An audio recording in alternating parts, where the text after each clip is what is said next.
Para sa ating pong programa ngayong ngayong gabi na to, ang magbibigay po ng ating opening prayer ay si Sister Raquel Mitilco. Ang ating pong musical offering ipagkakalob ni Sister Ampi Garcia. At ang ating pong speaker, walang iba, ating pong butihing Pastor Daniel Bochabara. Ang ating pong appeal song ay pagkakalob ni Sister Sheila Bertolaso. At ang ating pong closing prayer, pagkakalob po ng ating pong speaker. Mamaya mga kapatid, pagkatapos po ng mensahe ng ating pong pastor, pwede po tayong magtanong about sa mensahe na ating pong napakinggan. At pwede din po tayong magbigay ng ating pong mga short reflection. At ito po ay papasintate ng ating pong Ma'am Shi Nene. At ang ating pong intercessory prayer, walang iba po si Sister Annalyn. Ayan po, bago ko po ibigay sa ating po mga participants. Patingin ko muna yung mga dito sa loob ng Zoom. Ayan po, nandiyan po si Nanay Lucy de Guzman. Hello po, Nanay. And of course, ang ating pong napakagwapong pastor, Pastor Daniel Batabara. Ang ating pong Ma'am Shimene. At si Sister Jenny Valdez, wag na po kayo gumontra, Pastor. At si Sister Raquel Humitilco. Andyan din po si Brother Jesse Obrero. And of course, andyan din po si Sister Ampi Garcia. Ang ating pong muse, Sister Annie Barrios. Andyan din po si Maria Teresa Lightong. And of course, si Sister Sheila Delo. At ang ating pong Daddy Ralph Somoso, si Sister Wilma Kadaig, si Ma'am Janice Masaling, and of course, si Ate Edna Puerto. Andyan din po si Ate Ems Kalika at si Sister Geraldine. Bigay na po natin ang ating pong prayer, Ate Raquel. Naririnig po ba? Opo, malakas po. Mga kapatid, mga kasamahan sa Psalms, tayo po ay manalangin. Ama naming Diyos na nasa mga langit ka, makapangyarihan sa lahat, may-ari ng aming mga buhay.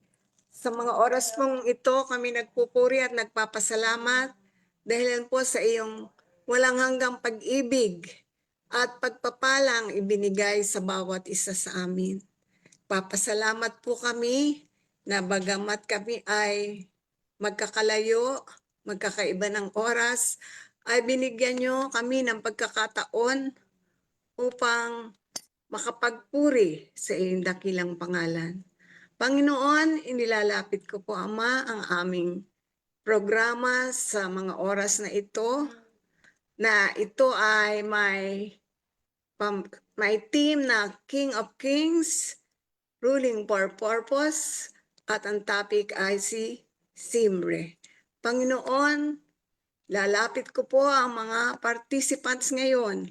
Pagpalain ng bawat isa at higit po sa lahat ang aming speaker sa katauhan ni Pastor Daniel Botabara. Bigyan mo po siya ng katalinuhan at magandang mga pabalita na kanyang ibabahagi ngayon na nagbubuhat sa iyo. Hinihiling ko po na siya bigyan ng katalinuhan upang maibahagi niya sa bawat isa sa aming nakikinig ang mga bagay na makapapalakas sa aming pananampalataya. Pagpalain mo po ang bawat isa na nandito ngayon sa Zoom, gayon din ang nasa Facebook Live. Bigyan mo po kami ng malulusog at malalakas na pangatawan upang kami ay patuloy na makapaglingkod sa iyo. Hinihiling ko rin po ang kapayapaan at pakikisama ng iyong banal na Espiritu sa amin sa pag-aaral ngayon. At hinihiling ko rin ang kapatawaran ng aming mga kasalanan sa pangalan ng aming Panginoong Jesus. Amen. Amen. Maraming salamat po, Ate Raquel Humitilco, sa iyong panalangin. Bigyan na po natin sa ating pong musical offering, Sister Ampi Garcia.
Amen. Maraming salamat po, Sister Ampie, sa magandang awit. Ayan po, bago po bigay sa ating pong speaker, batiin po muna po yung mga humabol po dito. Andyan po si Sister Nika Abang. Ayan. At sa pagkakataong ito, sa sandaling ito, pinagagala ko pong ipakilala ang ating pong tagapagsalita, isang lingkod ng Diyos, patuloy na ginagamit upang magdala ng liwanag at katotohanan mula sa kanyang salita. Ihahatid niya sa atin ang isang makabulang mensahe tungkol kay King Zimri na magsisilbing paalala paano kahalaga ang tamang pagpili at pusong sumusunod sa Panginoon. Mga kapatid, ihanda po natin ang ating puso at isipan at pakinggan natin ang tinig ng Diyos sa pamamagitan ng kanyang tungkol.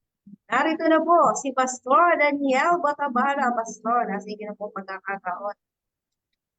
Salamat MJ and Ampi. Salamat sa awit ni Ampi at sa pagkipakilala ni MJ. Ang ating topic ngayon ay napakaiksi. Maiksi pa sa kung anumang maiksi ang nalalaman ninyo.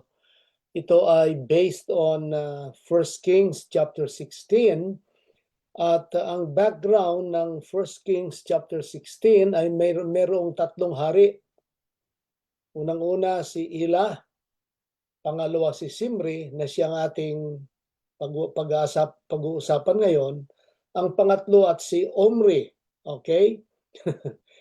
Alam niyo itong tatlong haring ito puro masasama. Puro sila masasama.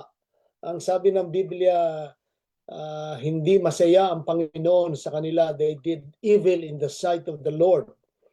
At dahilan dito silang lahat ay nagkamit ng hindi magandang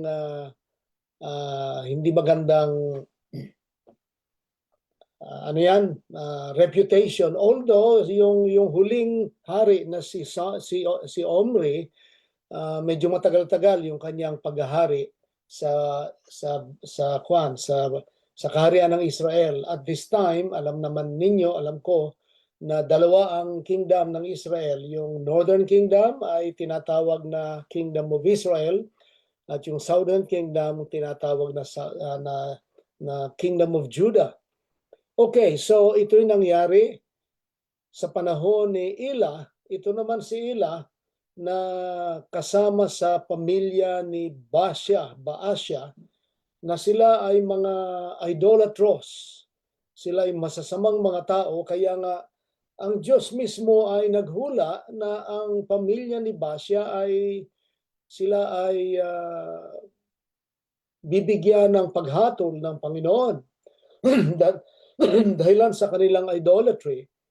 Kaya nga ito si Simri naman, na hindi naman masyadong mataas ang kanyang posisyon, siya ay commander ng kalahati lang ng mga chariots ng Israel. Siya ay naging masyadong ambitious na siya ay gustong maging hari. Kaya nga ito si King Ila na nagpalasing-lasing naman doon sa Tisra. Nung lasing na lasing si Ila sa Tisra, ang ginawa ni Simri ay pinatay siya ni Simri at pagkatapos kanyang ipinoklama ang kanyang sarili na siya ang hari. That's verses 9 and 10 ng chapter 16 ng 1 Kings. At katulad ng ginagawa ng maraming mga hari noon, okay, with the exception of King David, as we'll find out in a little while, pinapatay nila lahat ng pamilya nung nakaraang hari para lahat ng pamilya ay wala ng pagkakataon o kamag-anak, mga anak, mga apo, mga kamag-anak na alisin ang kapangyarihan. Pinatay niya ang lahat ng pamilya, household ni Baasha, lahat ng mga lalaki, pati na yung kanyang mga kaibigan. At ito ang sabi sa atin sa 1 Kings chapter 16, yung pagkapatay ni Simri kay Ila at sa kanyang pamilya ni Baasha, ito ay isang fulfillment sa prophecy of judgment na ibinigay ng Panginoon sa pamilya ni Baasha. Although si Simri sinarili niya ang parang siyang ginamit. Hindi natin pwedeng sabihin siya ang ginamit ng Panginoon. Subalit hindi maganda ang kanyang pagkakagawa. Okay, makikita natin sa leksyon mamaya na hindi maganda yung pinangungunahan natin ng Panginoon o pinangunahan niya ang Panginoon. Although I don't think na concerned siya sa prophecy ng Panginoon nung pinatay niya si Ela at ang pamilya ni Baasha. Okay? So, napatay niya si Ela, napatay niya ang buong pamilya, wala nang aagaw ng trono sa kanya, naghari siya sa loob ng 7 araw, 7 days. Perfect number, okay? Ang nangyari naman, nung nalaman ng militar na nakaharap laban sa mga Philistines, nang narinig nila ang ginawa ni Simri, pinili nila si Omri, kanilang commander, upang maging bagong hari. Okay? Sila ay nagmarcha patungo sa Tisra at kanilang kinubkob ang kaharian ni Simri. At si Simri, nung alam niya na hindi niya nahawak ang militar, siya ay pumunta doon sa kaloob-looban ng kanyang palasyo at kanyang sinunog ang palasyo. At kasama sa pagkasunog ng palasyo, siya ay namatay. 1 Kings 16:15-18. Okay? At ang sabi ng Biblia, because the Bible notes, his end came because of the sins which he had committed in doing evil in the sight of the Lord. Okay, yan ang katapusan ng istorya ni Simri. Napakalungkot mga kapatid, no? Nakatutuwa, parang natatawa, kasi 3 hari sila, sunod-sunod sila, pare-pareho sila. Ang ginawa ni Simri kay Ela, ginawa din ni Omri at ng kanyang mga sundalo kay Simri. At ang lahat ng ito ay sinasabi na because he committed which was evil, masama sa harap ng Panginoon. Okay, tingnan natin ang mga leksyon na ating matututunan. Meron tatlong maiiksing leksyon na ating matututunan dito. Unang-una, ang kasalanan, kung anuman ang benefit, whatever benefits are achieved by sin, it is short-lived. Hindi ito nagtatagal. Simri gained the throne through violence and ambition, but it brought him no lasting security or joy. Bagamat nakuha niya ang trono, hindi ito nagbigay sa kanya ng seguridad at katuwaan. Only 7 days of fleeting power, followed by terror and self-destruction. Nag-suicide siya. Okay? So anuman ang benefit na binibigay ng kasalanan, ito ay maiksi na pwedeng i-enjoy ng mga tao. Katulad nga ng sinabi ng Bible kay Moses doon sa Leviticus, doon sa Hebrews chapter 11, Moses chose to suffer with God's people than enjoy the fleeting of sin for a moment in Egypt. Okay, so sin's promises and benefits are short-lived. Okay, so the pleasures and success of sin often feel intoxicating in the moment, like Ela's drunken party. Balik na naman tayo kay Ela. Yet they crumble quickly. Ang tunay na security comes not from grasping power or position, but from walking humbly with God, as Jesus taught. What will it profit a man if he gains the whole world and forfeits his own soul? Matthew 16:26. So yan ang unang leksyon na ating matututunan dito sa istorya ni Simri. Second lesson, hindi makatarungan or it is foolish to take matters into our own hands. Okay? Sabi nga dito sa America or even sa Philippines, we should not put the law into our own hands. Merong mga otoridad na sila ang magbibigay ng investigation and execution to punish bad people. Okay? Although natupad sa pagpatay ni Zimri kay Ela yung hula tungkol sa pamilya ni Baasha, hindi niya ginaya si David.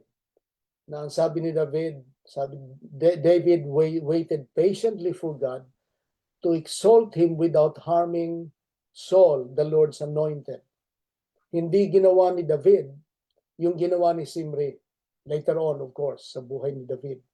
Hinayaan niyang ang Diyos ang manguna. Although at the time na hinahabol ni Saul si David at gusto niyang ipapatay o patayin si David, alam natin na itinakwil na ng Panginoon si Saul. And yet, even if David knew it, he did not lay a hand on the Lord's anointed. Yon ang malaking pagkakamali ni Zimri. Kinuha niya ang trono through conspiracy and murder. God had already judged Baasha's line through prophecy. Subalit Zimri became an instrument of that judgment. Yet his own evil heart led to his own downfall. Kapag tayo ay natutukso na mag-manipulate ng circumstances, mga pangyayari or relationships or opportunities for our gain, Zimri reminds us God's timing and God's ways are always better. Ang sabi ng Psalm 27 verse 14, wait for the Lord, be strong and let your heart take courage. Okay. So hindi makatarungan, it is foolish to take matters into our own hands. Even if there's already a prophecy against some people, we should wait for the Lord kasi siya ang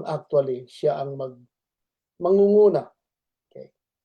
Katulad ng sinabi sa Daniel chapter 2. It is the Lord God who raises up kings and he is the one who brings down kings. Okay. Number 3 and last, the instability of life without God. Ang buhay ng tao, lalo na tayong mga mananampalataya, ay hindi magiging stable kapag wala ang Diyos.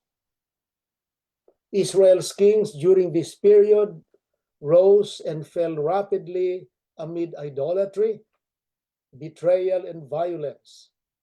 Zimri's story highlights how life centered on self rather than on the Lord leads to chaos and emptiness. Even this dramatic suicide could not escape accountability before God. In contrast, a life built on obedience to Christ stands firm no matter the storms. So, kung wala ang Diyos sa ating buhay, very unstable, hindi sigurado, walang security ang ating buhay sapagkat ang tunay na katuwaan at satisfaction ay makikita lamang sa ating patuloy na pagtitiwala sa Diyos. Okay? Napakaiksi ang ating pag-aaral. Napakaiksi ang paghahari ni Zimri. Subalit, ang mga leksyon na itinuro sa atin ay panghabang buhay na natin dapat matutunan. Unang-una, ang katuwaan na nakikita sa pamagitan ng kasalanan ay sasandali lamang. Pangalawa, kalokohan na ilagay natin ang mga bagay sa ating sariling kamay. Hindi natin dapat gayahin si Zimri. Gayahin natin si David na naghintay sa Panginoon. Pangatlo, very unstable ang buhay kapag wala ang Diyos. Pagpalain nawa tayo ng Panginoon, matutunan natin na hindi gayahin ang halimbawa ng tatlong mga hari na ating pinag-aralan, si Ela, si Simri, at of course, I think sa Wednesday, pag-uusapan ninyo si Omri. Ito ang aking dalangin sa pangalan ni Jesus. Amen. Thank you, Pastor. Amen. Amen. Maraming salamat po, Pastor, sa magandang mensahe na inyong binahagi. At ibigay na po natin ang ating pong appeal song, Ma'am Sheila Bertudaso. Ma'am Sheila.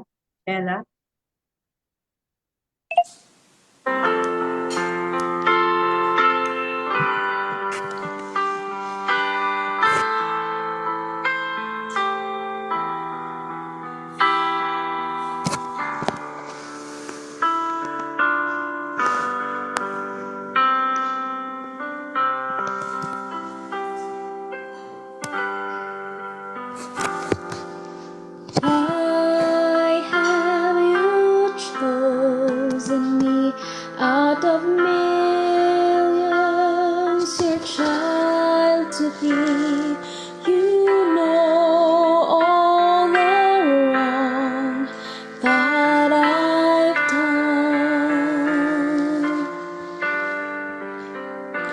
Oh, how could you pardon me, forgive my iniquity, to save me, give Jesus your Son.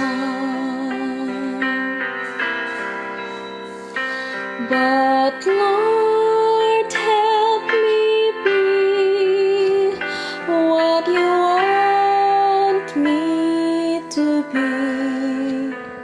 Your words I will strive to obey. My life I now give. For you I will live and walk by your side all the way.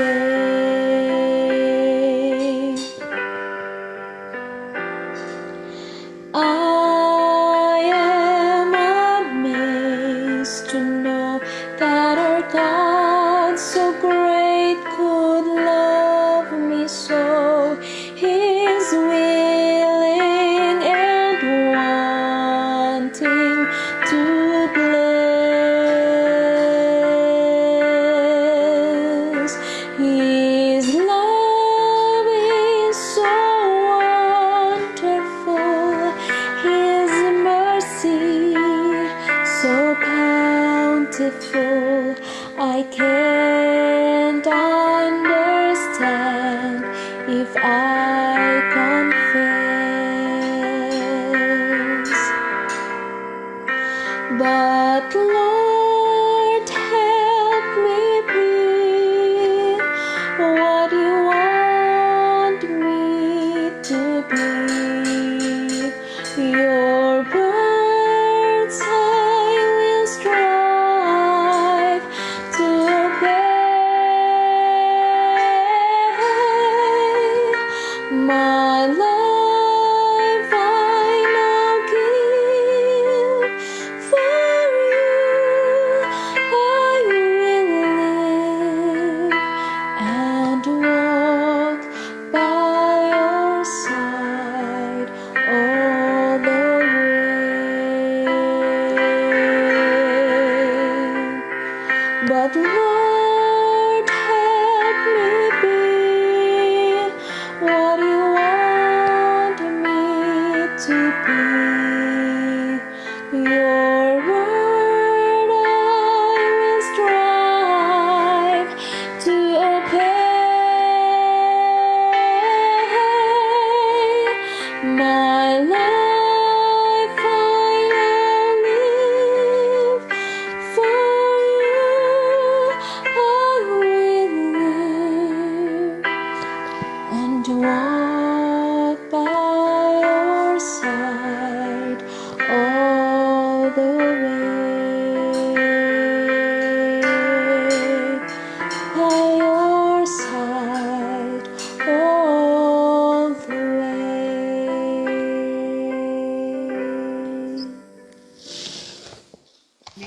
Amen. Thank you so much. Napakagandang awit niya ng Sheila. Ayan po, bago ko po pagdasalin, ating pong closing prayer si Pastor, batiin po muna po yung mga kumabol dito. Andyan po si Sister Merceline, si Sister MK, andyan din po si Zoom user, andyan din po si Ate Rosen, no? And of course, andyan din po sa ating pong my dear MC4. Ayan po. Pastor, for your closing, ay, nakalimutan ko po ang ating binibining Pilipinas, si Ate Nisita Katoliko. Ayan po. Pastor, mag-closing prayer na po kayo. Manalangin tayo. Panginoon, patawarin mo kami sa mga panahon na gusto naming ikontrol ang mga bagay sa halip na kami ay magtiwala sa inyo.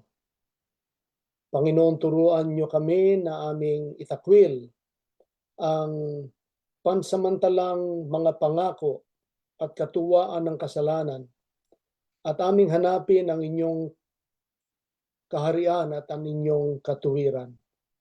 Harinawa ang aming mga araw ay aming bilangin sa pamamagitan ng walang hanggan. Hindi katulad ng katapusan ni Simri. Tulungan mo kami, Panginoon, na kami lumakad sa pagpapakumbaba, sa pagtatiyaga, at sa pagtatapat sa inyo. Ito ang aming hinihiling sa banal na pangalan ng inyong anak na si Jesus. Amen. Amen. Muli po, maraming salamat po, Pastor, sa inyong po magandang mensahe na kahit ito po ay maiksi, pero napakalalim ng nilalaman. Ayan po. At sa mga nasa Facebook Live, maraming salamat po magsama sa amin at muli tayo magkita tomorrow. Ayan. Jen? Amen. Thank you po. Ayan. Tapos dumako sa atin pong kodakan.